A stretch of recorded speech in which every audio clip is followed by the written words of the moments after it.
Qolaylaştırılgan iman yürüşteki 4-cü qism. Allah'ın peygamberleri ve elçilerini biliş. Abduri Şeyh Muhammed El-Cibali. 5-ci bab. Bizning peygamberler hakkında mecburiyetlerimiz. Peygamberlerge itaat qilish. Peygamberler ve Resuller Allah Subhanahu ve Taala'nın buyruqi ve ko'rsatmasini yetkizgan. Şu veciden Allah Subhanahu ve Taala barliq kishilarni ularga itoat qilishga buyurgan. Allah Subhanahu ve Taala shundoq deydi.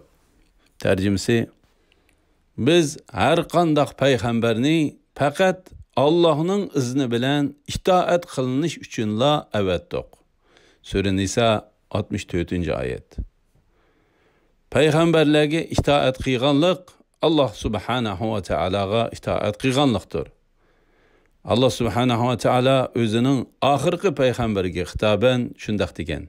Tercümesi: kimiki peygamberge itaat qiladigan, u Allah'a itaat qilgan bo'ladi. Chunki peygamber Allah'ın emrini yetkizadi.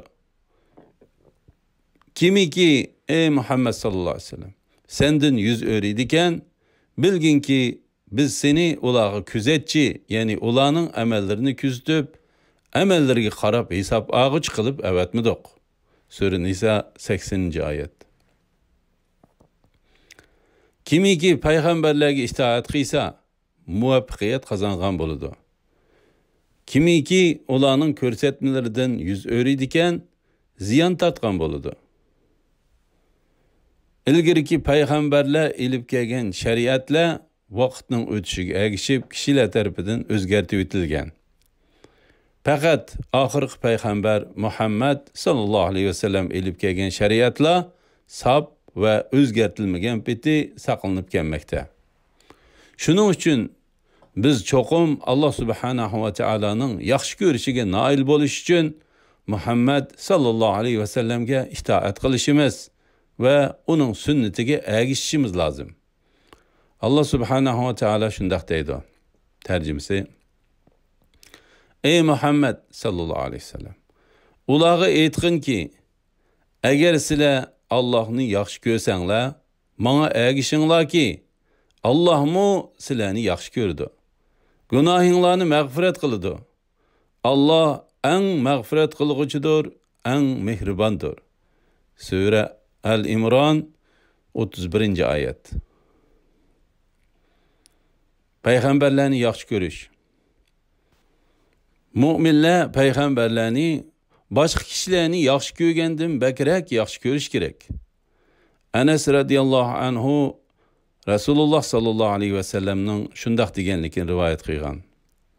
Tercümesi: sizlerden biringlarga men onun perzenti, ata-anası ve barlıq insanlardan söyümlük bolmağıca o iman etqan bolmaydı. İmam Bukhari, İmam Muslim ve başkalar toplagan. La ilahe illallah Muhammed Resulullah. Peygamberlerini yaxşı görüşümüzün nurgun sebepleri var.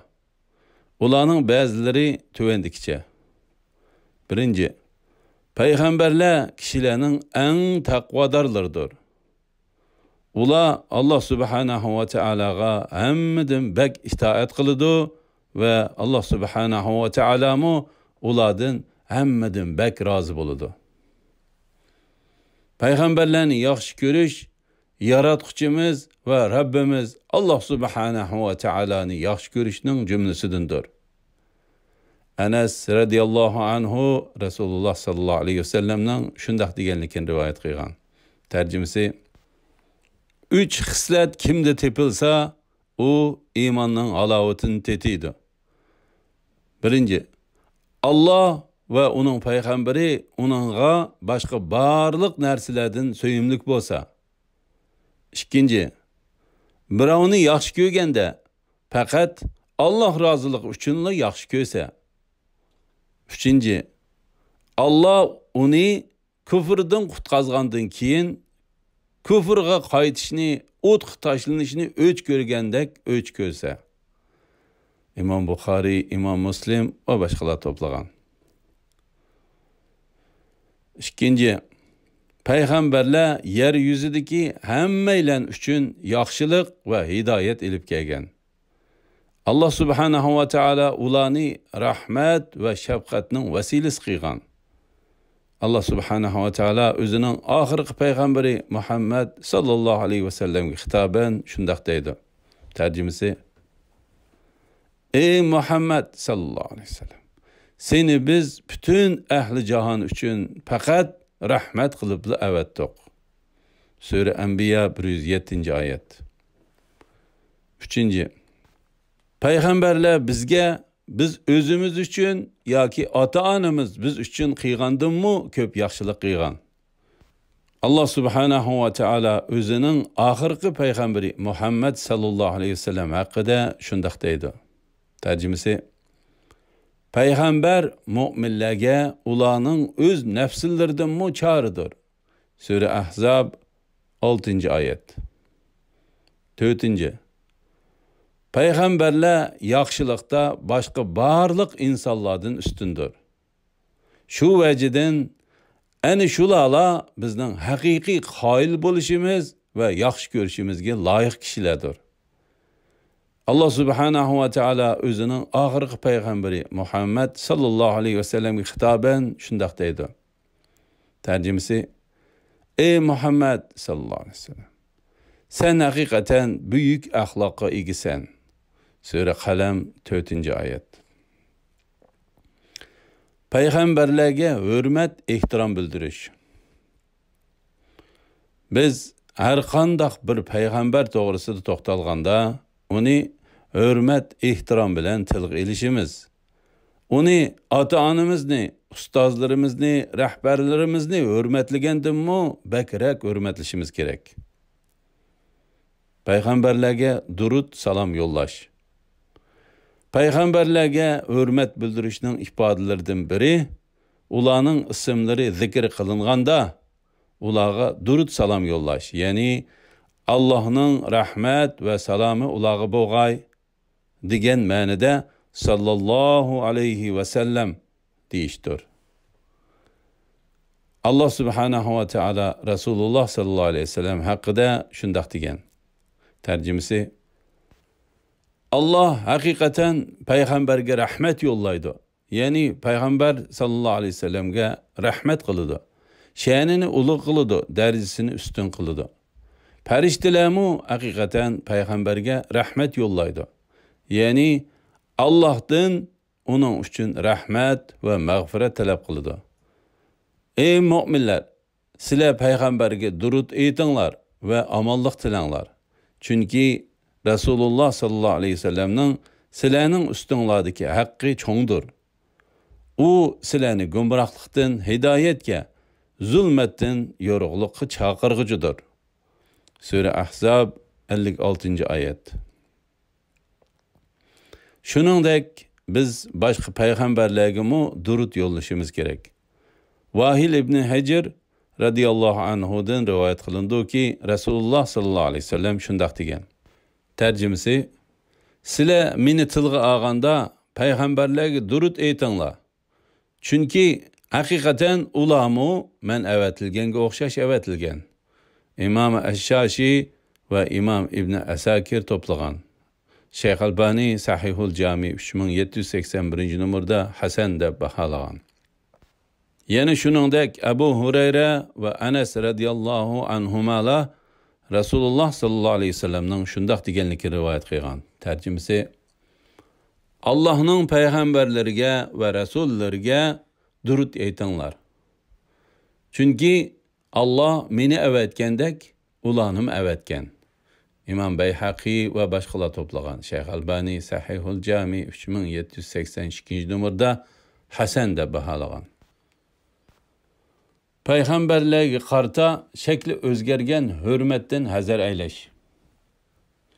Ba'zi kishilar payg'ambarlarga yoki solih kishilarga bo'lgan hurmatini ifodalash uchun ularning ismining oldiga Sayyiduna, Sayyidimiz, Xo'jimiz degan iborani qo'shadi. Ba'zi ahvollarda bundaq deyishki bo'ladi. Chunki payg'ambarlar haqiqatan barliq insonlarning sayyidi va eng yaxshilaridir. Halbuki biz tövendikidek ikki sebep tüpeyli Peygamberlerinin ismini tilga alganda bu ibarelerini qo'shib deyishni adet qilib olmasligimiz kerak. Birinchidan, Rasululloh sallallohu alayhi vasallam bizni unda qilishga buyurmagan. Ikkinchidan, bizning haqiqiy va adoqiy sayyidimiz, ya'ni hojimiz Allah subhanahu va taolodir. Biz Allah subhanahu va taolodan boshqa har qanday bireylenge ilahiy xususiyatni nisbat bergandek tuyg'u shakllantirib qo'ymasligimiz kerak. Abdullah ibn Ash-Shikhir radiyallohu anhudan rivoyat qilindiki, uning qabilasidagi ba'zi kishilar Rasululloh sallallohu alayhi vasallamni ziyorat qilganda, "Sen bizning sayyidimizsan" degan. Rasululloh sallallohu alayhi vasallam buningga qarta, "Haqiqiy sayyid Allohdir" degan. Shuning bilan ular, "Sen fazilat va sharaf jihatda oramizdagi eng ustun kishisan" deganda Rasululloh sallallohu alayhi vasallam, "Xohlasanglar mushundaq denglar. Lekin shayton sizlarni meni maqtashga chekdan oshirg'izib etmasin." İmam Ahmed, İmam Abu Davud ve başkalar toplagan Şeyh Albani Sahihul Cami 3700. numar ve Adab Al-Mufrad 211. numarda sahih deb bahalagan.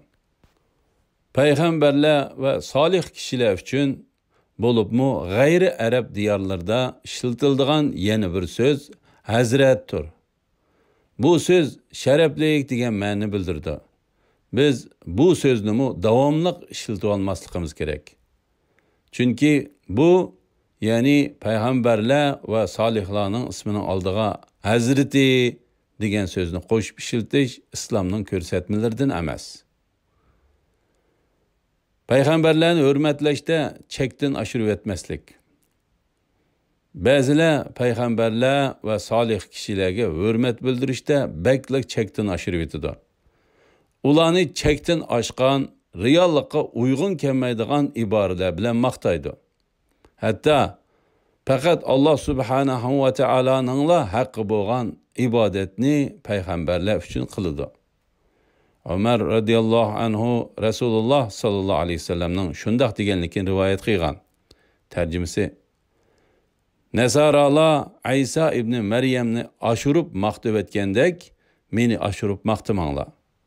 Men faqat bir banda, ya'ni qulman.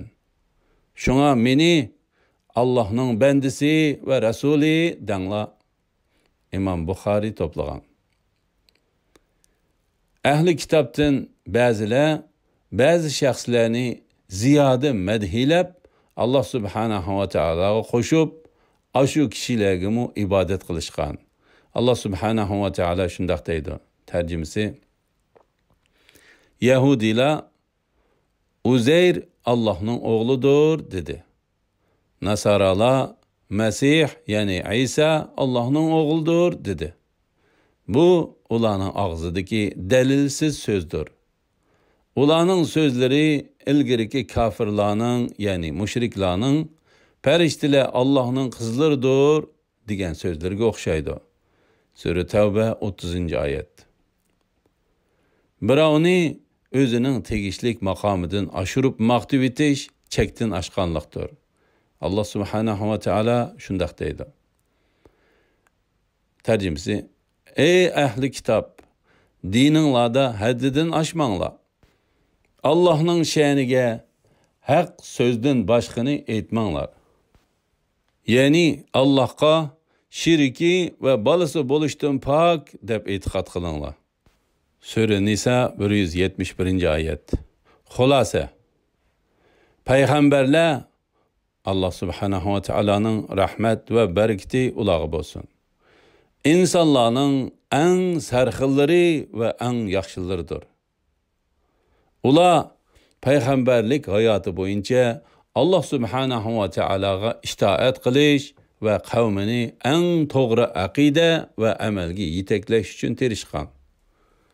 Ular har davrda yaxshilik va muvaffaqiyatga boshlaydigan dunyo oxiratdagi haqiqiy rahbarlardir.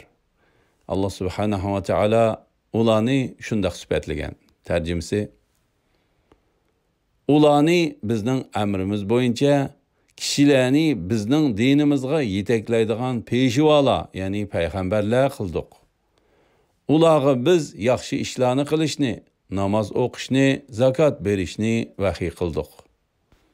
Ular bizga xolis ibodat qiladi. Sura Anbiya 73-oyat. Davrlar bo'yi birining orqasidan biri kelib turgan payg'ambarlar Allah subhanahu va taolaning buyuk shariatini terildirgan va yaygan. Shundaqla hammasi birdek sharafli islom yo'lida tavranmay mangan.